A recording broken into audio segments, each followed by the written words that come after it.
प्यारे विद्यार्थियों, मैं डॉक्टर नेमीचंद कुमावत, सहायक आचार्य हिंदी विषय, राजकीय महाविद्यालय की आपकी इस बीए पार्ट सेकेंड विषय हिंदी साहित्य के प्रथम प्रश्न पत्र की आज की इस ऑनलाइन कक्षा में मैं आप सभी का हार्दिक अभिनंदन और स्वागत करता हूं।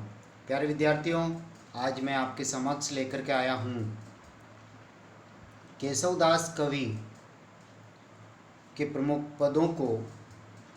केशवदास रीतिकालीन काव्यधारा रीतिबद्ध के प्रमुख प्रतिनिधि कवि कहलाते हैं। इन्होंने रामचंद्रिका नामक महाकाव्य लिखा था, जिसके चयनित पद आपके पाठ्यक्रम में दिए हुए हैं। 17 पद, कुछ बड़े पद हैं, कुछ छोटे पद हैं। प्रत्येक ऑनलाइन कक्षा में हम 3 पदों की व्याख्या कर रहे हैं और विस्तार से उनका भावार्थ समझते हुए उन पर विस्तार से बातें और चर्चाएं कर रहे हैं। आज की इस ऑनलाइन कक्षा में मैं पुनः आप सभी का हार्दिक अभिनंदन और स्वागत करते हुए 12वें पद को आरंभ करने जा रहा हूं और 12वां पद है हनुमान राम चर्चा। देखिए, इस पद में हनुमान जी जब सीता माता का पता लगा करके लंका से पुणे जब प्रभु राम के पास पहुंचते हैं तो सीता माता की दशा का वर्णन यहाँ पर कर रहे हैं। देखिए, सीता की वियोग वेदना का वर्णन और यहाँ इस प्रमुख पद में किया गया है। बोरनी जो भ्रमत रहती बन बिथी कनी, अर्थात जिस प्रकार से बोरनी, भ्रमर का स्त्रीलिंग भ्रमरी, बोरनी यानी भ्रमरी, जिस प्रकार जो यानी जैसे, उदाहरण अलंकार है। जो भ्रमत रहती बन बिथी कनी, वन यानी वन प्रदेश, बिथी कनी यानी गलियों में, अर्थात वन मार्ग की गलियों में, स्मृति रूपी वन में भ्रमरी जिस तरह से घूमती रहती है, उसी प्रकार सीता भी वन मार्ग में, हे प्रभु राम, आपकी स्मृति रूपी वन में, वन की गलियों में वो उसका मन भ्रमण करता रहता है। दूसरी पंक्ति है हंसिनी जो मृदुल मृणालिका चहती है। जिस प्रकार हंसिनी, पुनः यहाँ पर उदाहरण अलंकार है, ज्यों त्यों जैसे तैसे उदाहरण सूचक शब्दों का प्रयोग। मृदुल यानी कोमल, मृणकाल यानी कमल नाल, चहती यानी चाहती है। जिस प्रकार हंसिनी जो है कोमल मृणाली की चाहत रखती है, मृणालिका की चाहत रखती है, उसी प्रकार सीता भी मृणालिका के समान आपकी कोमल बाहों का आश्रय चाहती है। तीसरी पंक्ति है हरिणी जो हैरती ने केसरी के काननी, अर्थात हरिणी अर्थात हिरण जो है वो हैरती यानी देखती ने केसरी, केसरी यानी सिंह, सिर। यहाँ केसरी शब्द के 2 अर्थ है, एक तो केसर और केसरी यानी सिंह। तो यहाँ एक ही शब्द के दोहरे अर्थ होने पर यहाँ जो है वो श्लेष अलंकार है। काननी यानी जंगल, अर्थात जिस प्रकार हरिण जो है, हिरण, वो सिंह यानी शेर के जंगल की तरफ देखती तक नहीं, क्योंकि वह उसका दुश्मन है, वह उसे कष्ट और पीड़ा देता है। उसी प्रकार सीता भी केसर से युक्त जंगल की तरफ देखती तक नहीं, क्योंकि केसर की तरफ देखते ही उसे कष्ट होता है, पीड़ा होता है, प्रभु श्री राम की याद आती है। अर्थात सीता भी राक्षसों की तरफ एक बिल्कुल भी नहीं देखती, जो सिंह के समान उसे पीड़ा और कष्ट देती हैं। अगले चरण की ओर हम बढ़ रहे हैं। केकी सुनी ब्याल जो बिलान ही चहती है। केकी यानी मोर, सुनी यानी सुनकर, ब्याल यानी सर्पिणी।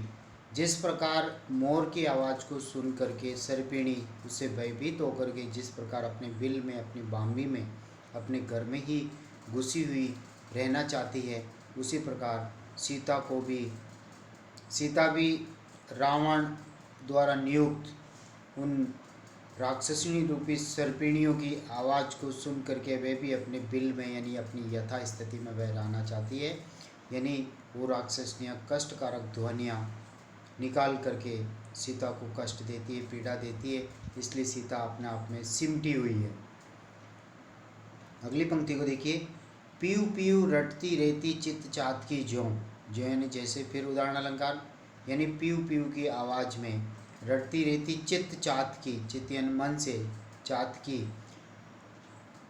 अर्थात जिस प्रकार चातकी जो है पीऊ पीऊ पीऊ पीऊ की आवाज़ वो करती रहती है अपने प्रियतम से मिलने हेतु, यानी स्वाति नक्षत्र की बूंदों से वो प्रेम करती है और पीऊ पीऊ करती रहती है। उसी प्रकार सीता भी आपको पीऊ पीऊ के रूप में पुकारती है, प्रभु राम आप कब दर्शन देते हैं, अर्थात आपको वो कभी नहीं भूलती।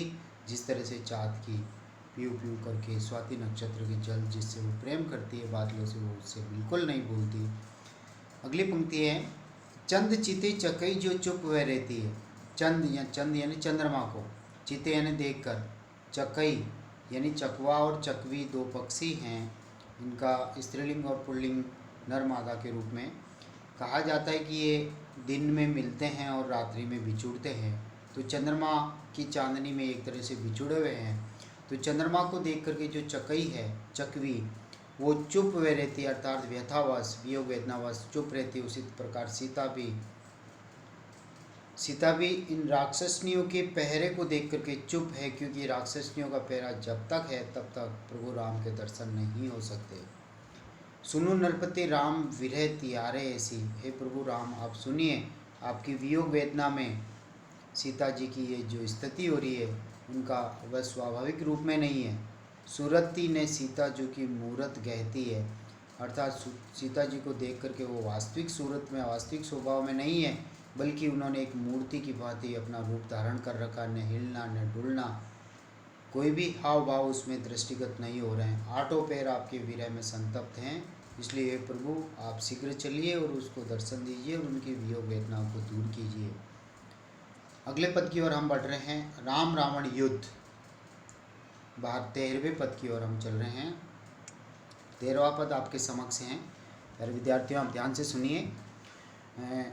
इंद्र श्री रघुनाथ को रथहीन भूतल देखी के, बेगी सारथी सो क्यों रथ जाई ले सुविशेष के। अर्थात राम और रावण के बीच युद्ध हो रहा है। रावण रथ पे सुसज्जित है, प्रभु श्री राम धरती पर पैदल ही चल करके रावण से युद्ध कर रहे हैं। और इंद्र भगवान ने आकाश मार्ग से जब प्रभु श्री राम को रथहीन देखा तो उन्होंने शीघ्र ही अपने सारथी को बुलाया और सुविशेष अपने रथ को सुसज्जित करके राम की सेवार्थ प्रस्तुत किया था। उसी का वर्णन यहाँ देखिए। इंद्र श्री रघुनाथ को, अर्थात देवराज इंद्र ने प्रभु श्री राम को रथहीन भूतल देखी के, रथहीन बिना रथ के, भूतल यानी पृथ्वी तल पर देखी के जब देखा, पैदल चलते हुए जब देखा बिना रथ के इंद्र ने, बेगी सारथी सो क्यों, बेगी शीघ्र ही उन्होंने अपने सारथी को बुलाया और कहा रथ जाई ले सुविशेष, अर्थात एक सुंदर विशेष प्रकार का सुसज्जित रस लेकर के राम की सेवा के लिए तुम चल पड़ो। तून अच्छे बाण और उस तर्कस में अक्षय बाण हो, बाण कभी समाप्त नहीं हो, ऐसे बाण उसमें भरे जाए। स्वच्छ अभेद्य ले तंत्रान को, और स्वच्छ पवित्र पावन अभेद्य रक्षा योग्य, तंत्रान यानी रक्षा कवच, शरीर का कवच, तंत्रान तनियन शरीर, त्राण यानी रक्षा करने वाला, शरीर की रक्षा करने वाला अभेद्य कवच भी लेकर के तुम रथ में रख करके शीघ्र ही राम की सेवार्थ पहुँचो। आइयो रणभूमि में करिए प्रमेय प्रमाण को, और शीघ्र ही देवराज इंद्र की आज्ञा का पालन करते हुए सारथी अपने रथ को सुविशेष सजा करके रणभूमि में आया। करी अप्रमेय, उस रथ को अप्रमेय बनाया, बेजोड़ बनाया, प्रमाण जो माप से परे हो, इस तरह के रथ को सुव्यवस्थित और सुसज्जित करके प्रभु राम की सेवार्थ देवराज इंद्र ने सारथी के माध्यम से रथ भेजा। कोटि भातिन पौनते मनते महालघुता लसे, यानी उस रथ की जो गति है, कोटि भातिन पौन यानी हवा की गति से भी करोड़ों भांति से तीव्र तेज गति से चलने वाला वह रथ है। मनते महालघुता लसे, अर्थात उसका जो वेग है रथ का वो मन से भी तीव्र गति वाला है। तो इस तरह से वेगवान रथ को सजा करके सारथी जो है प्रभु श्री राम की सहायतार्थ रणभूमि में पहुँचे। बेटी के ध्वज अग्र श्री हनुमंत आतंक जो हंसे, उत्प्रेक्षा अलंकार है। उस रथ के अग्रभाग में हनुमान जी बैठे हैं और आतंक की तरह यानी यमराज की तरह अट्टहास करते हुए वह हंसे।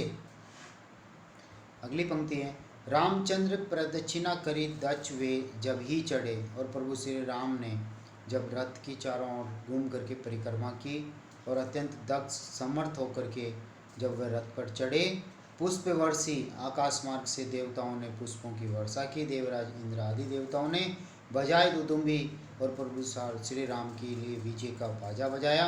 देवता बढ़े बहुधा बढ़े और देवतागण पुष्पों की वर्षा करते हुए विजय का बाजा बजा करके आगे बढ़ते गए। राम को रथ मध्य देखत क्रोध रावण के बढ़्यो। और प्रभु श्री राम को रथ यानी रथ में सुसज्जित देखा तो रावण अत्यधिक आग बबूला हो गया और वो क्रोध अधिक उसका बढ़ गया।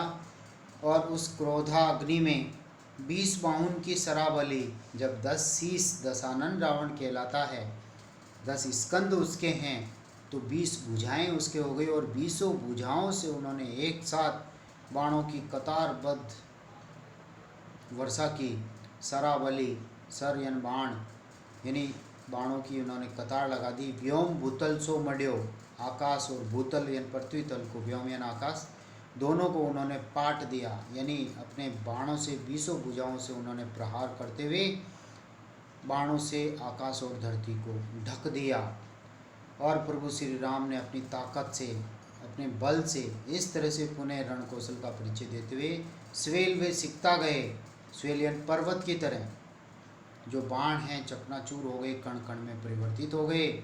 सब दृष्टि के बल संगारे प्रभु राम ने जैसे ही उन बाणों को देखा, देखते ही देखते वो सारे बाण नष्ट हो गए, वो चकनाचूर हो गए। उस तरह से जिस तरह से पर्वत जो है चकनाचूर होकर के कण कण में परिवर्तित हो जाते हैं, उसी प्रकार वो बाण भी खंड खंड हो गए हैं। रीच बानर भेदी तच्छन लचधा छतना करे। रीछ की और भालू और इन बंदरों की इन सेनाओं ने शत्रुओं का उसी समय भेदी तच्छन, उसी क्षण शत्रुओं की सेना का सामना किया। रावण की सेना पर उन्होंने हमला बोल दिया। लचधा छतना करे, इस तरह से हमला किया जिस तरह से लचधा यानी मधुमक्खियों ने लक्षित होकर के लक्ष्य संधान करते हुए, छतना यानी छाते की भांति, मधुमक्खियों की छाते की तरह वो टूट पड़े। उन्होंने रावण की सेना पर आक्रमण कर दिया। प्यारे विद्यार्थियों, अगले पद की ओर हम बढ़ रहे हैं। 14वां पद आपके सामने मैं लेकर के आया हूँ। रावण वध वाला पद है। जय ही सर, प्रभु श्री राम की प्रतिज्ञा देखिए यहाँ पर, रावण को मारने का संकल्प प्रभु श्री राम ने लिया है और वो उसी बाण की महिमा का गुणगान कर रहे हैं यहाँ पर। जय सर यानी जिस बाण से, जय यानी जिस, सर यानी बाण से, मधु नामक राक्षस का मैंने मर्दन किया था। मर्दी यानी मर्दन किया, नष्ट किया। मद यानी घमंड का चकनाचूर किया था। मासुर मर्दन कीनेव, और ये महासुली यानी महासुर यानी महान बलशाली असुर मधु नामक राक्षस था, जिसका मैंने मर्दन करते हुए, घमंड का नष्ट करते हुए उसका संहार किया था, उसे मारा था। उसी बाण के माध्यम से मैं आज रावण को मारूंगा। और देखिए उसी बाण की प्रशंसा करते हुए कह रहे हैं, मारे कर्कश नर्क, यानी मैंने कर्कश भयंकर नरकासुर को, नरक यानी नरकासुर नामक राक्षस का वो वध किया था, उसे मारा था। शंख हाथी शंख जो लेने हो, और शंकासुर नामक राक्षस का नाश करते हुए हथि हरण किया शंख, और उससे उस शंख को छीन लिया था, शंख ग्रहण किया था उससे। उसी बाण से मैं रावण का वध करने जा रहा हूँ। अगले तीसरी पंक्ति को देखिए, निष्कंटक सुरकंटक करियो केटप वपु खंडियो, अर्थात केटप नामक राक्षस के, वपु यानी शरीर, केटप नामक राक्षस के शरीर का मैंने खंड खंड कर दिया था जिस बाण से। निष्कंटक सुरकंटक करियो, और देवताओं के मार्ग को मैंने निष्कंटक कर दिया था केटप नामक राक्षस का खंड खंड करते हुए। उसी बाण से देखिए आगे, खर दूषण त्रिशिरा कमंद तरु खंड विडारियो, तरु यानी पेड़, खंड यानी टुकड़े करना, विडारियो नष्ट करना, यानी जिस प्रकार पेड़ के खंड खंड टुकड़े टुकड़े करके पेड़ को नष्ट कर देते हैं, उसी प्रकार खर नामक राक्षस, दूषण, त्रिशिरा, इन सभी राक्षसों के कवंद नामक राक्षस, यानी इनको सबको धड़ से अलग कर दिया था, खंड खंड कर दिए थे इन सब राक्षसों को जिस बाण से। कुंभकर्ण जय संगारियो, और कुंभकर्ण का वध भी, रावण के भाई कुंभकर्ण का वध भी जिस बाण से मैंने किया था। पल ने प्रतिज्ञा से डरो, और जो मैंने प्रतिज्ञा की थी कि इन सब का मैं नाश इस बाण से करूँगा, उस प्रतिज्ञा से मैं बिल्कुल भी हटने वाला नहीं हूँ। तेई बाण प्राण 10 कंठ के कंठ 10 खंडित करो। और उसी बाण से आज मैं प्राण 10 कंठधारी इस रावण के प्राणों का हरण करते हुए कंठ 10 खंडित करूं। 10 कंठों का मैं 10 सिरों को एक साथ काटूंगा। यह आज मेरी प्रतिज्ञा है।